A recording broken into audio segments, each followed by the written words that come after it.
اچھا، یہ میں اپنی جو یونیورسٹی ہے اس کی انجینئرنگ بلڈنگ کے بالکل سامنے کھڑا ہوں۔ یہ جو بلڈنگ ابھی میں اس کو فریم میں لے کے آتا ہوں، یہ صرف انجینئرنگ بلڈنگ ہے، اور اس میں جہاں تک مجھے یاد ہے، مجھے نہیں پتا کہ ٹوٹل کتنے ڈپارٹمنٹ ہیں، پر ادھر سافٹ ویئر انجینئرنگ، الیکٹریکل اور کیمیکل انجینئرنگ کی بلڈنگ تھوڑا سا سائیڈ پہ ہے۔ وہ پہاڑی یہ جو درخت ہیں اس کے تھوڑا سا دوسری سائیڈ پہ۔ اچھا، آج کی جو ویڈیو ہے وہ تھوڑا سا اس کو اس طرح سے آپ ٹاپک دے لیں کہ یہ جو ہے یہ سوسائٹی کہاں کھڑی ہے اور ہماری سوسائٹی کدھر ہے in terms of technology development. ابھی ریسنٹلی میں نے کچھ اپنی پکچرز پوسٹ کی تھیں، جو کہ ایک سیمینار پہ تھی، 75th اینیورسری آف ٹرانزسٹر۔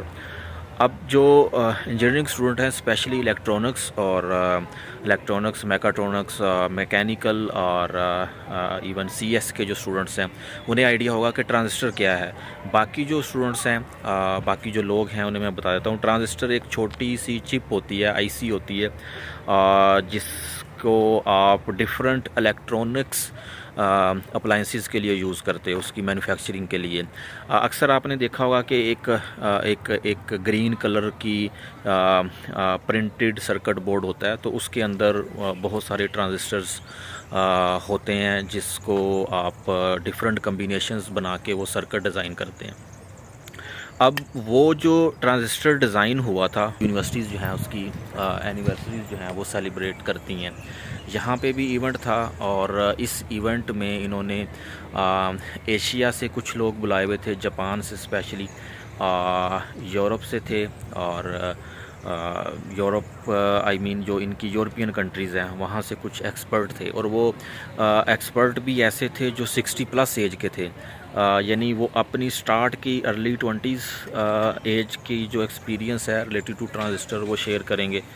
اور ان کو کمپیئر کریں گے جو آج کی ڈیولپمنٹ ہے اس کے بارے میں۔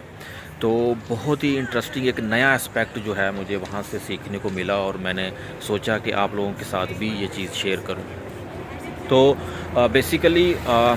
ٹرانزسٹر جو سٹارٹ ہوا، آپ نے دیکھا ہوگا کہ سب سے پہلے جاپان کے جو اسپیکر تھے انہوں نے بتایا کہ ہم نے توشیبا، سونی اور سونی ایرکسن، جو کہ اس کے سب سے پہلے موبائل آئے تھے، تو انہوں نے کہا کہ ہم نے ان الیکٹرانکس میں ٹرانزسٹر ٹیکنالوجی یوز کی، اور وہاں سے سٹارٹ کرتے کرتے اب جو ہے وہ دیکھ لیں دنیا کی ٹاپ کمپنیز بنی ہوئی ہیں۔ اور اسی طرح یہاں پہ ہیں کچھ کمپنیز، اور ان کی جو سب سے جو اٹیلین کی جو فیمس کمپنی ہے، سب سے پہلی کمپنی جو بنی تھی، وہ ST مائکرو الیکٹرانکس ہے۔ تو ہمارے جو اسٹوڈنٹس دوست جنہوں نے FYP پروجیکٹس کیے ہوئے ہیں، تو اکثر جب آپ الیکٹرانکس ڈیوائسز لینے جاتے ہیں تو مائکرو کنٹرولر پہ، پک کنٹرولر پہ ST کا آپ نے وہ مونوگرام یا لوگو لازمی دیکھا ہوگا، تو وہ ST کمپنی بیسیکلی یہاں سے ہے۔ اچھا، اب یہاں پہ اتنے ایکسپرٹ بیٹھے ہوئے ہیں، اور ادھر یہ بوائے بیٹھا ہوا ہے آل دی وے فرام پاکستان اور میں سوچ رہا ہوں کہ یار ہم کہاں پہ کھڑے ہیں، اور یہ لوگ کیسی باتیں کر رہے ہیں، کیا چیزیں جو ہیں وہ ڈسکس کر رہے ہیں۔ اور ایون ہمارے میں اکیڈمیا میں بھی سرو کیا ہے، انڈسٹری میں بھی کیا ہے، تو ہماری ہر ٹائم ڈسکشن کیا ہوتی ہے کہ بھئی تم کس کو سپورٹ کر رہے ہو؟ اچھا، تم PTI کے ہو تو ہمارے سے بات نہ کرو، اچھا تم نون لیگ کے ہو تو تمہارا نالج بالکل زمین پہ پڑا ہوا ہے۔ تو ایون ہم اکٹھے بھی ہو کے بیٹھ جائیں، اچھے خاصے پڑھے لکھے لوگ بھی اکٹھے ہو کے بیٹھ جائیں، تو ان کی سرکل آف دا ڈسکشن یہی ہوتی ہے، پولیٹکس ہوتی ہے۔ اور پولیٹکس نے جتنا ہمیں پیچھے لے کے چلے گئے ہیں اس ڈیولپنگ فیز میں، وہ میں آپ لوگوں کے ساتھ شیئر نہیں کر سکتا۔ تو واقعی یہ یہاں پہ آ کے بڑا دکھ ہوتا ہے کہ یار ہماری سوسائٹی، ہمارے لوگ، ہماری فیسلٹیز، ہمارے لیڈرز نے ہمیں کہاں تک پہنچا دی ہے۔ تو اب اس میں جو مجھے ایک چیز یہاں پہ بہت انٹرسٹنگ لگی، ایک اسپیکر تھے یہاں کے اٹیلین یونیورسٹیز سے ہی وہ آئے تھے، تو انہوں نے ایک نیا اسپیکٹ جو ہے نا وہ بتایا اس کا، کہہ رہے کہ یہ جو ابھی تک ہماری ورلڈ وار 1 2 اور جہاں ریسنٹلی جو بھی وارز ہو رہی ہیں، بیسیکلی ہم لوگ جو نیکسٹ 5 to 10 ایئرز میں یہ بھول جائیں گے، چونکہ نیکسٹ جو وار ہے وہ چپ وار سٹارٹ ہونے والی ہے۔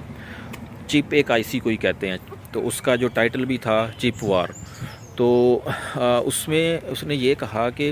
اب دیکھیں پہلے لوگ نا تیل کے پیچھے بھاگتے تھے کہ بھئی یہ عرب جو ہے نا ان کے پاس آئل ہے،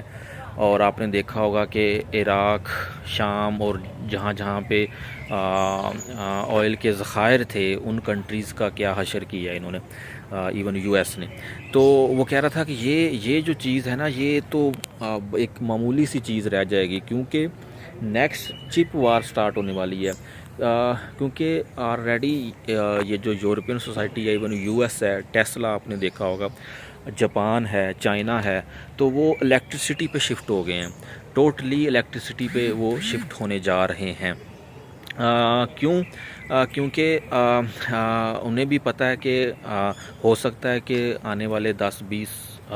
ایون میکسیمم 50 ایئرز تک شاید آئل کے ذخائر جو ہیں وہ ختم ہو جائیں، تو ہماری نسلیں کیا کریں گی؟ تو وہ اپنی نسلوں کے لیے ابھی سے ڈیولپمنٹ کر رہے ہیں اور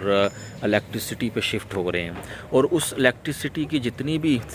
اپلائنسز ہیں، الیکٹرک کار ہے، الیکٹرک بائک ہے، سائیکل ہے، اس کے اندر سیمی کنڈکٹر ڈیوائسز یوز ہو رہی ہیں، اور اس سیمی کنڈکٹر ڈیوائسز میں one of the top device transistor ہے۔ تو اب سیمی کنڈکٹر ڈیوائسز کی جو مینوفیکچرنگ ہے وہ دنیا میں دیکھی جا رہی ہے کہ سب سے زیادہ کہاں پہ ہو رہی ہے، تو وہ سب سے پہلے اپنی یورپین کنٹریز کو یعنی کہ گلہ شکوہ کر رہا تھا کہ ہمارا جو بجٹ ہے وہ بہت کم ہے ایز کمپیئر ٹو ورلڈ۔ اس نے جسٹ 3 کمپیریزن کی ہے، کہتا ہمارا بجٹ پچھلے سال کا سیمی کنڈکٹر ڈیوائسز کا وہ صرف 4 to 6 بلین یوروز تھا، جبکہ یو ایس کا 10 بلین USD تھا، اور چائنا کا اس نے بتایا کہ جو چائنا ہے اس کا 154 بلین $US انہوں نے خرچ کیے ہیں سیمی کنڈکٹر ڈیوائسز کی مینوفیکچرنگ، ریسرچ اور ڈیولپمنٹ پہ۔ تو اور وہ اس نے ایک اندازہ شو کیا ہے کہ نیکسٹ کچھ ایئرز تک چائنا جو ہے دنیا کا leading semiconductor devicing manufacturing country بن جائے گا، اور جس کنٹری کے پاس یہ پاور ہوگی اور وہی ہو سکتا ہے کہ دنیا کو بھی کنٹرول کرے۔ تو آپ دیکھیں کہ لوگ جو ہے نا اپنا نہیں سوچ رہے، جو ان کے لیڈرز ہیں وہ اپنا نہیں سوچ رہے، وہ اپنی نسلوں کا سوچ رہے ہیں کہ ہم 20 سال کے بعد ہم کیا کریں گے، اگر ہمارے پاس یہ چیز ختم ہو رہی ہے تو ہم کیسے سروائیو کریں گے۔ تو یہی چیز جو ہمارے نوجوان ہیں اسٹڈیز کر رہے ہیں، یا ایون جو لوگ اچھے اداروں پہ ہیں، تو ان سے میری ریکویسٹ ہے کہ وہ اس ریسرچ کی طرف آئیں، ڈیولپمنٹ کی طرف آئیں، ہماری انڈسٹریز کو اکٹھا کریں۔ اگر کنٹری جو ہے وہ ہمیں سپورٹ نہیں کر رہا، لیڈرز ہمیں سپورٹ نہیں کر رہی، تو ہمیں خود ہی اس میں جتنے بھی ہمارے پاس ریسورسز ہیں ان کو یوز کرتے ہوئے اس قسم کی جو ریسرچ اور ڈیولپمنٹ ہے اس میں ہم میکسیمم جتنا بھی اپنی طرف سے اس میں سپورٹ کر سکتے ہیں وہ کرنا چاہیے۔